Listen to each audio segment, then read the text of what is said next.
the way we want to buy is changing. And it's like it used to be enough where it's like, okay, like there's limited, let's say even like software options. Like, okay, there's like a few to solve your specific problem. At that time, investors were shelling out a lot of money to like basically be like, we got this proven playbook, let's use it. I kind of look at community as for product led companies is it is absolutely the best, cheapest market research out there. Never just like the product piece. There's also the education gap of like, what would someone need to know in order to be really, really successful? Welcome to Generation Builders podcast, brought to you by Software. I'm your host, Mariam. The goal of the show is to unpack and share the superpowers and lessons of today's most successful software companies and discuss how the next generation will use and build software without code. I interview world-class product, growth, and community experts who help build some of the best companies of today, like Canva, Figma, Miro, Notion, and others. Hello, everyone. Hey, Wes, and so excited to have you join me today. And especially excited because actually not that recently I was a guest in your podcast. So really honored to turn the seats around.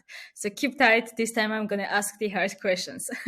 Wes is the founder of Product Led. He wrote a book about product-led growth, hosted a summit, is running courses, and also has a podcast about product-led growth, as you could imagine, which I was lucky enough to be a guest on. Also, short kind of background, correct me if I'm wrong, you started your lead demand generation at Vidyard and launched the product and quickly got over to 100,000 users almost overnight. And interestingly enough, also I myself personally learned a ton from your content and from all of the podcasts before I actually started software. So that really helped me along the journey of building software. So really excited to have you on board. If you could start with an intro and please help unpack the journey from early days to today and what led you believe that actually product-led is the future way of software building and why are you doing what you're doing? Totally. Well, thanks so much for having me on.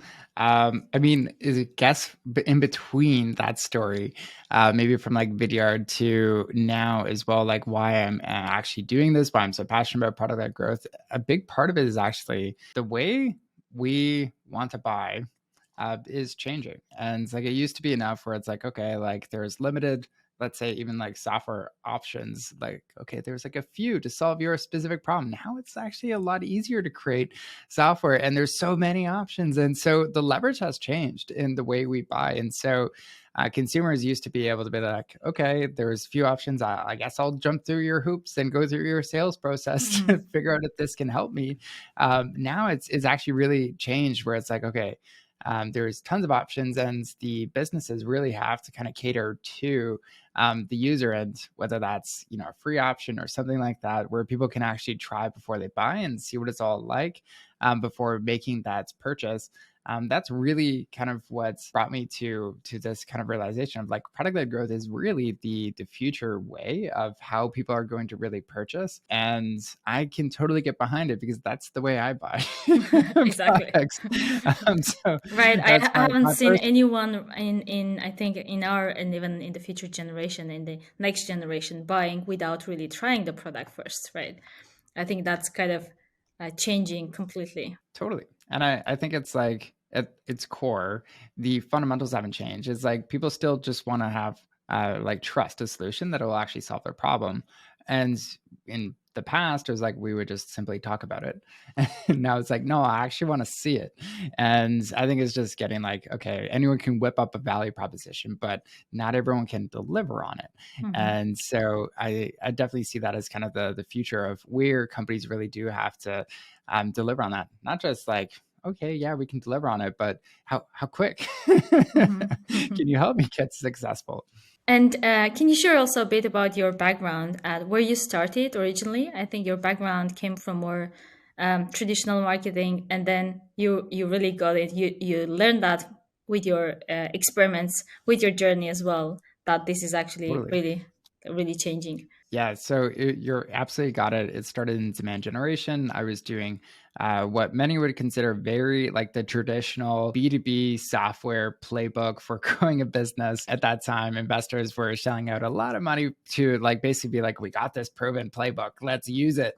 And for demand generation, it looked like, okay, let's purchase leads, let's get more people like to download our white papers and our guides. You, as a consumer, if you were to download it, it's like, oh, you see the latest report on, let's say, video marketing strategy, you download it, and it's like, okay, on our back ends, we're just monitoring, like, okay, what's your company name? How many employees do you have? And also, like, how relevant is this to the product? And bing, bing, bing, bing. Okay, marketing qualified lead. You hit some magical number for some people, and then sales is going to reach out to you. So that was the traditional playbook. And then whenever we launched the freemium model that actually really did take off, that was the moment where it was like, wait, the way we have been getting people to go through the sales process has been all kind of backwards. It's really, I call it like the four fundamentals of business, where it's like it started with acquisition. You still got to do that. And then we were just jumping to monetization really quick. Mhm. And then it was engagement about like, how do we actually help these people see the value, and then expansion. So what we actually changed with that freemium product, it was like, yeah, we're still acquiring people, but like, no, we we nailed the engagement part right away. And what actually happened is we started to notice, oh, actually, when we engage people, when they see that value very quickly, Yeah. they're Mhm. like 10 times more likely to actually monetize and pull out their credit card and be like, yeah, I get it. I love it. That's really what I call like the big shift that's happening whenever you hear like product led growth. Like, what is it? It's like, it's really just this whole engagement piece is just becoming that much more important for companies. And it does change the culture and the way you do business too, because you really do have to Yeah, prioritize some of those totally. things. Yeah, I love the way you describe it, and it totally makes sense. Especially the newer generation companies, the founders who are listening, and everyone in companies where they don't have product led. So, how do you actually build product led motion or processes at early stage companies? So it really depends like what stage are you at, if you have like, let's say, a free product or anything else like that. But where I always recommend companies to usually think about this first is, do you have a product led strategy? And usually the answer is like no, even if you're a product led company. But you have to answer these five questions before I get into it. Like, why you would want to even have this in the first Mm-hmm. place is all about the dynamic shift. So, in a lot of like traditional strategies for companies, people will talk about our business like we want to become the market leader in our space. And it's like, okay, that's great. And it's like fine as a direction and focus area, but like, what's actually going to get you there? Mm-hmm. Let's ask that question. So, okay, if you want to be the market leader in your space, chances are, especially if you're a product led business, your users need to be extremely successful in order to get to that market leadership status that we want. So it's more like you hear this again and again in a bunch of different ways. There's the results focused people, and there's like the process focused people. This is more of the process of how you get there. And so product led strategy is all about how do you help your users win. And so the first question is really asking yourself, what game are you playing as a business? Are you playing the game of productivity? Are you playing the game of just getting people's attention? Is it transaction? Getting crystal clear on like, what does that look like for your business? And then the second question is really like, what is winning for that specific user? What is the prize? Maybe for software, it's like the prize is I have this fully functional web application very quickly, and I don't know, let's say hitting multiple seven figures or something like that for some of these creators. That would be like absolutely crushing it for some of these people. So maybe that's it. That's winning. Okay. So next up, who is the ideal hero in this story? So getting clear on that person. Not everyone can do it. Not everyone has the same motivation. Not everyone has Mm-hmm. the same, really, I guess, frustration around their current solution Right. enough to drive them in this new way. And not everyone has, lastly, the ability to do it. And part of that ability we can make easier through our product. But there's still going to be some people where it's like, you know what, I'm not too technical. I can't really figure out some of these things. Yet someone who's a developer who goes to no code tool is like, oh my goodness, this saved me so much time. So that's the third part, is identifying your ideal hero. And then the next part is like, how do you help these users win? And this is really your three uniques as a business. It's like, what is your unique combination of how you help users? Maybe if you're up against like big enterprises, it's like something as simple as like, oh, we have like monthly pricing and there's no big long contracts. That could be a meaningful enough like differentiator for some Right. companies in the early days. Mm-hmm. Others, for a lot of product companies, it's like, it's a very fast time to value. It's maybe very fast first time to value. That's, the first big thing. So once you define like how you help users win, the last part is like, what are the capabilities does your team need to get there? Mm-hmm. And so that might be if, you have a quick time to value, it's like, oh, our team doesn't actually know onboarding. Our team doesn't actually measure, user success. Our team doesn't actually do this yet. That's fine. You've got to develop capabilities as you grow your business, but that'll at least give you a way to kind of self-select, like, what are those 2 or 3 things we need to work on this quarter or this year to really develop them so that we can truly deliver on helping our users win. And I love you putting so much focus on the users and customers, because in the end, even if you are winning on sales led company, etc., there is going to be a point where you will be disrupted by these product led growth companies, right? Because in the end, what you care about is the user, and in order for your company to exist, the customer has to be there, right? The customer has to use your product and be happy with the product, else it's temporary. So I'm also curious, so you are teaching product-led growth courses and helping so many companies and operators learn how to apply and how to move towards more product-led growth motion. What's the biggest challenge you notice in convincing and really incentivizing more traditional sales-driven companies to move to the PLG motion? The biggest one, it's actually has nothing to do with PLG It's gonna and be everything mindset, to I do with think. change management. Okay.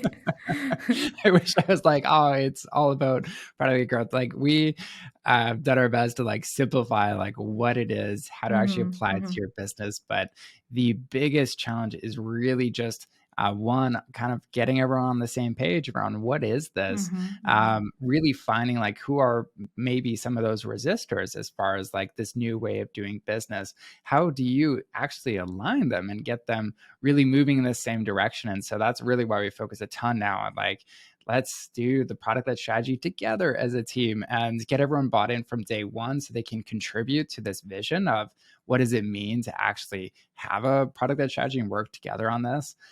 So that is like, by and large, the hardest part Mm-hmm. we find is just getting maybe that initial person who's going to be like, okay, yeah, I see this like future of us being product led, to then enroll the rest of their go to market team. Yeah, interesting. It's same as changing mindset is the most difficult thing, right? You can change your Totally. organization, products, and everything, but the mindset is the most difficult, probably. What are Yeah. some successful what's some examples of SaaS companies where you believe they have done product led growth from early days really successfully? There's so many I could paint a picture of. Like, there's the classic like Slacks, Zooms of the day where you're like, wow, like how did they do it?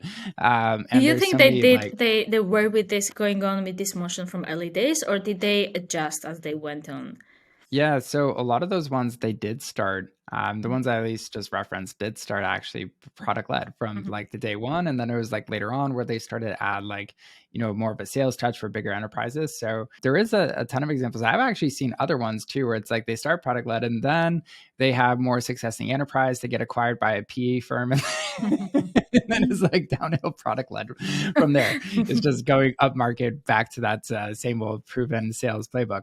So yeah, I've seen that side. There's also, I mean, a great example is like HubSpot. I think has done a fantastic job too of like where it launched a Chrome extension, that was it, and then it's like, okay, let's integrate this to the rest of the product, and then let's just make the free CRM. And they have built this like fantastic land and expand motion where it starts very small and then it's like, well, actually you could be paying them tens of thousands of dollars every single month pretty quickly when you start growing as a business. So I always love those examples, and I think that is actually at the core of like product led motion. It's like, okay, the goal is like, I want you to get you as a customer, even on like a very small plan. And my goal is like, I want to grow with you. Mm-hmm. And how do I align my interests? And so out of all of my kind of like favorites, product examples, even like Stripe as an example, it's like, they found a way to align their business model with their user success. And so like Stripe is only making a certain amount of money if you make a certain amount of money. So like they're more incentivized to help you in that regard. Mm-hmm. So what are some of those other ways that you could align those interests? And I think it goes back to like your user success will eventually become your success. And so when you really believe that part of that change of like mindset there, and then align your interests with theirs, it creates some really powerful synergy. Totally agree. And when you look through in the end, product led growth is all about product, right? Building the product in a way that helps you acquire users, retain users, activate and retain users, and also monetize them. So if you look across the entire journey of user journey from the beginning till they buy your product and then advocate, what are some of the core parts where you would focus your efforts as a team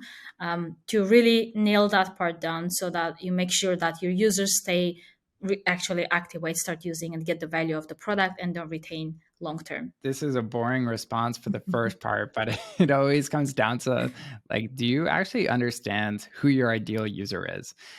Because when you are free, you're going to attract a lot of different Yes. people. And so you're like, oh, actually, those people aren't successful. And like, you will always have that. And some people just label them as like tire kickers. And they're like, oh, we don't want to be product led because we will get tire kickers. And it's like, it's just a part of this. And you will get some of those people who are outside of your ICP or ideal user, however you want to call it. That's okay. But when you're clear on like, okay, you look at this subset of users and you're like, okay, they have some commonalities. They're usually doing some of the same goals. Maybe in your case, it's like they're the people who are creating marketplaces with software. They have like some spunk to them. They have this big vision of a marketplace that they can build. So one, they're like highly motivated. Okay, great. And actually, maybe some of these people, they have a little bit of like tech chops right now. They've done something before. Maybe they were a web developer before or something like that in a past life. So they understand some basics of how these things work, but not very technical. They just have some chops. And then the other part is like, okay, this is really, they're frustrated with trying to do this on their own. Maybe they have previously paid a developer to do this. They're like, oh my goodness, that was like the waste of money. So like you attract this ideal user and then you start seeing, okay, how can we better empower them? And then it starts with the next question is like, what is their goals? How could we really get crystal clear on that from maybe the beginning of that onboarding journey? We'll ask them, how about Mm-hmm, what do you mm-hmm. want to build? All right, great. It's a marketplace. How do we make that easier for them? So maybe it's templates. Okay, great. Like here's like 10, 20, 30 templates which you could go through. Here's our top 3. Start there. And that way they're not even starting from scratch. They're starting with something great. They have to make some tweaks and then they can get the value very quickly, and really see value in a fraction of the time. And then yeah, the monetization section is what would make this easier for them to get started. So that's really kind of the process of how I'd start with it. Is always comes back to the very basics of like, who are you serving? How Mm-hmm. can you Mm-hmm. serve them better? How can you serve them faster? And how can you enable them to really see that success fast? Yeah, and that's totally what's happening with a lot of the horizontal platforms. I can confirm that happening same with software. But what's really interesting is I'd love to understand from based on your experience how you would actually for all of the horizontal platforms, this is a big challenge. How do you even segment those users?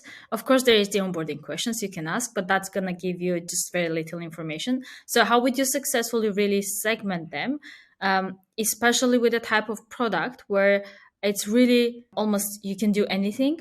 It gives you the Mhm. tools for you to build, like referring to those as customer build products like Zapier, Airtable, Notion are really good examples. And how do you then help them be successful? Because in the first place, you have to have, as you said, you have to understand who those are to be able to Mhm. personalize the experience or even make them successful long term in the next stages. You mentioned like, oh, okay, like asking questions at the beginning too. Like, yeah, that is one way, but it might not be the be all end all. I would actually say that if you're asking the right questions, you can get like 80% of the way there on clarity of like, okay, this is what they care about. This is the right next thing. Hmm. And initially it might just be like, okay, great, thanks. Here's the product. As it is, and it's not specific. I remember when I was signing up for Notion way back, they asked me actually a lot of questions and I was initially like, oh, this is like too much. And I probably wouldn't go that far because Notion is also a horizontal platform where you Right. could do whatever. And then you go into it. I picked like, I was interested in like product and like something else. And I was like, oh, cool. Dropping into like the product section of Notion. And like there was OKRs and all this other fun stuff. I was like, oh, cool. This is like a good read. Let me go through it. And as I'm going through it, I'm learning Notion. I was like, oh, great. So there is that ability when you like I ask some of those questions, you can get closer to it. And at the very Hmm. beginning, you're not going to know, like, okay, what should we do? And that's okay. You'll just like ask some of those questions and realize, like, actually, one of these users, maybe it's for you, like they identify as a developer and they identify as someone like who their goal is for the marketplace. And maybe they want to do something like build a community with it or something like that. So it's like, okay, you realize like those three things, there's just three questions, but you're realizing like, actually, those people are very sticky and they care a lot about what they're building. And so then you just start focusing on those specific users and would say, okay, let's run a quick test. Well, let's give them, Hmm. three of our best templates. Let's spend a week or two like building out some of these templates, an initial part, and see if that actually helps them. And oh, okay, wow, it maybe it did, maybe it didn't. Okay, that's fine. It wasn't like a huge wasted amount of effort. But then over time, what you're trying to do is like, okay, we found one. Maybe there's another one here that we could really approach. And one of the things I was chatting with G, who runs Lemlist, and he's a great guy. He's like big on like community led growth and Hmm. product led growth combines. And one of the interesting things he mentioned on our product led podcast was the goal of a lot of like horizontal platform companies too is you want to create a community where a lot of them can actually create a living off of your platform. So in a way, it's like, oh, there's like a template marketplace. There's, you can enable them. Maybe they just want to Hmm. share this for like the community. But then what you're doing on the product end is like, well, actually, would you like to start with one of our community templates? And this is exactly for your specific use case that you're looking for. So Yeah. that's one thing or like an idea. But I think for even what you're doing as well, use cases are going to be really, really important. Like, okay, what are the top use cases and how could we better enable them for each of them? Yeah, totally agree. Use cases, templates, also personalized, really suggesting them, helping them essentially in the product itself to figure out things easier, right? And what's for them and for them to understand what actually I can build with this. So that brings me to more of the community side of things where how, for these types of products specifically, what role community and education is playing, you believe, in the success of the product and growing the product? It's going to be different for every single company. That if it's like a very like vertical, kind of like targeting like one, let's say like dentist practitioners, there might actually be less kind of community potential engagement. But at the same time, it's like, well, how could we better help them? There's going to be like one subsection of they all have something in common, which is amazing. Okay, they're all running like similar kinds of businesses, and so if we can like connect them on some level, that's really what it's going to be about and how we can help them. So I kind of look at community as for product led companies is it is absolutely the best, cheapest market research out there. And what we kind of walk people through in our program too, and it relates to what you can give away for free and how you can embed community into what you do as a product led business is we always monitor like what questions are people asking and what questions like keep coming up. Mm-hmm. And so that's really important because some of those we'll kind of identify them as like, oh, that's like a beginner problem. Okay, great. Mm-hmm. So like if you're asking that kind of question, like for instance, for starting a business, like how do you incorporate? Okay, great. Like you're a beginner. You will just know by the question sometimes, okay, we should write an article about this. Maybe we should Mm-hmm. connect someone about this. Maybe this should be a meetup. Maybe there should be a workshop on how to do this. And so you can really get crystal clear on like, oh, actually, like this stuff we should give away for free. We should connect people around. And then the more advanced stuff is like, well, actually, maybe there is no easy way to do that. And that should just be a part of our product. And so I think it gives really, really interesting insights. And especially when you start seeing people are like hunkering like 3 or 4 tools to like get to this goal, you're like, what are you trying to do, buddy? Mm-hmm, mm-hmm. Exactly. Yeah, exactly. But then this just means that if to wrap up, then you have to pay really close attention to your customers, really understand their problems, right? Be close to them, talk to them, and really understand where the points of frustrations are, where they cannot use the product, and either turn that into a product improvement or a content education piece or a community support success, whatever. Yeah, in some ways to really turn that into and offer some kind of solution as a result. Yeah, and I think like for a lot of people who are like listening to like, oh, product led growth, like everything we need to like hammer is like the solution is with product. I think that's so off Yeah. because it's like, okay, even with like software as example, like, okay, you make like a marketplace application or something like that. So like that's one piece of building a business. It's like, okay, now you got to promote this, right? Mm-hmm, You mm-hmm, need to like figure out like how to engage your users, give them a great experience, connect them with other people, or like just find the right listings or something like that. Okay, then you got to solve for, okay, how do you like monetize? How do you package this? How do you like grow the number of people who are on that monthly recurring subscription or something like that? mm-hmm, So it's like, it's never just like the product piece. There's also the education gap of like, what would someone need to know in order to be really, really successful? And that's actually where a lot of the best products have. If you like back in the day when I was learning Photoshop, I was like, wow, there's like tons of training here because Photoshop is complicated. mm-hmm, mm-hmm. Now there's Canva. I Exactly. mean, that kind of eliminates that part. But Mm-hmm. for early stage tools, there's always going to be a ton of education. Yeah, exactly. And that's just so natural because in order for you to be successful, your users or customers have to be successful, right? What also we do with community and customer support success is really just making sure that our customers are successful in the end. We are seeing more and more companies like Airtable, Zapier, Notion, and software is hopefully part of that part of that list, becoming part of that list in the future.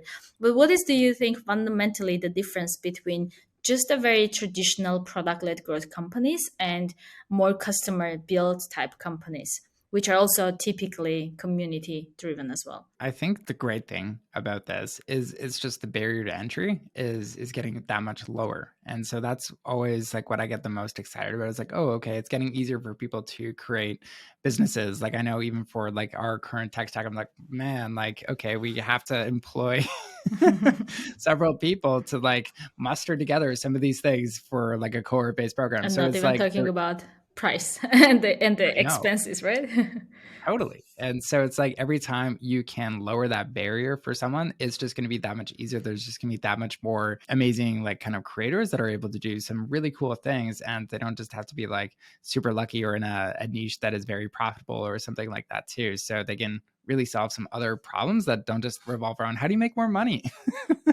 Mhm. How do you see evolving, especially within the organizational context, where there is developers typically building tools, whether for clients, customers, or for other team members, other departments? How do you see the tools evolving for knowledge workers, say marketing, sales, finance people? Do you see a shift in the way they choose and use tools within the organization? I think like that's definitely like why a lot of times the like product led motion is like is coming up again and again is because it's like, oh, actually I've been using this tool at maybe like my previous company. I loved it. It was easy to use. I'm just going to use this Mm-hmm. and hit my goals. And then maybe it kind of bumps up to the manager level. And then they're like, oh, actually this is great. Like you're getting some great results. And like, let's test this out with our team first and see if this works. And you do. do. And it's like, oh, okay, let's upgrade. This is amazing. We want the team plan, keep this data secure or something like that, whatever that CTA is. Mm-hmm. And so, yeah, that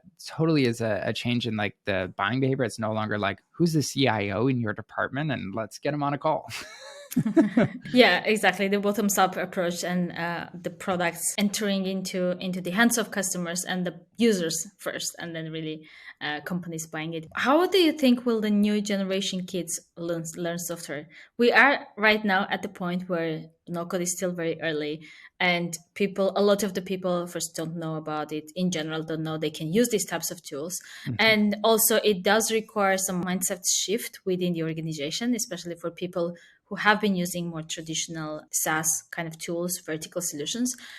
But I think with the newer generation, that with the technology and learning technology, using technology from day one, from well, Mhm. from age one potentially, how do you think that generation of kids will learn and use software, and will they also build their own software? I mean, I think it's one of those things where it's like you are just going to gravitate towards whatever's easiest. And there is a lot of things where it's like I remember when I was learning like how to make a website, I was like HTML, CSS. I hate this. For me, and the details, they're not the biggest thing. So it never was easy. And then if there is an option which has a quicker time to value, which is like this is the parallel. Like product led no code is like it's just a faster way to do Mm-hmm. something. Take out like no code. No, there's like regardless of like if it's code or no code, how can you do this faster? Like it's never like I'll give an analogy here. So like do you want the banana or do you want like let's say if like there's a diet of like just eating bananas and like you want to get a six pack or something, whatever that like fitness goal is, it's like people don't really want the banana. They want whatever the goal is, and it's always been that way. And so whether it's a kid or it's an adult, it's not really going to matter. It's just going to be like, what will actually help me get there faster? And if anything has proven to be true in the last decade, and what I see happening even more in the future, is attention spans are going down, persistence is going down. People just want the result faster. Mm-hmm. Mm-hmm. So I Exactly. think whether it's, even labeled as no code or not, is like, no, this is going to help me get there faster.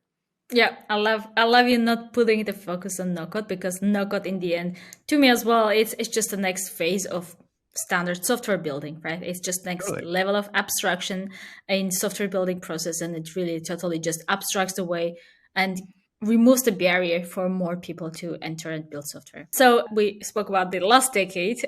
What do you think in the next 10 years, product and growth in general, direction wise, what's gonna look like in the next 10 years? So what I'm excited about is like it'll just be the norm. And I think one, like probably in the next 5 years, it's gonna be like, okay, if you're going to actually successfully compete, this is going to be the way you're gonna do it, especially in the software Mhm. space. But then what I'm hoping to see in the next 10 years is it's not just like software. And we've already seen this in like different industries as well, where it's like, okay, yeah, this is like, I go to Costco, there's samples for food. I'm like, great. There's cologne, perfume. Like there's like a lot of other industries where they've been letting you try it before you buy it. But I'm just excited for all the other areas where I was like, oh, I didn't know you could make that possible. That's pretty cool. And Yeah. then it's just like this is always been a way we want to purchase and like de-risk these things. Mhm. So even with like that no code revolution too, as far as like all these other maybe marketplaces or different areas of like tech or different things where it's like, oh, I can actually experience the value of a lot of these things. And I think that'll just be a new way of like, this is the norm for buying behavior.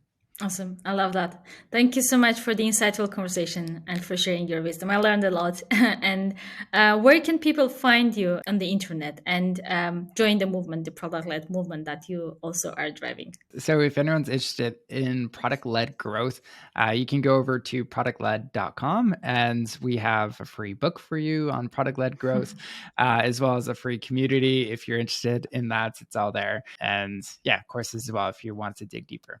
Amazing. Thank you, Wes. Thank you for joining. Great to chat. Awesome. Thanks for having me.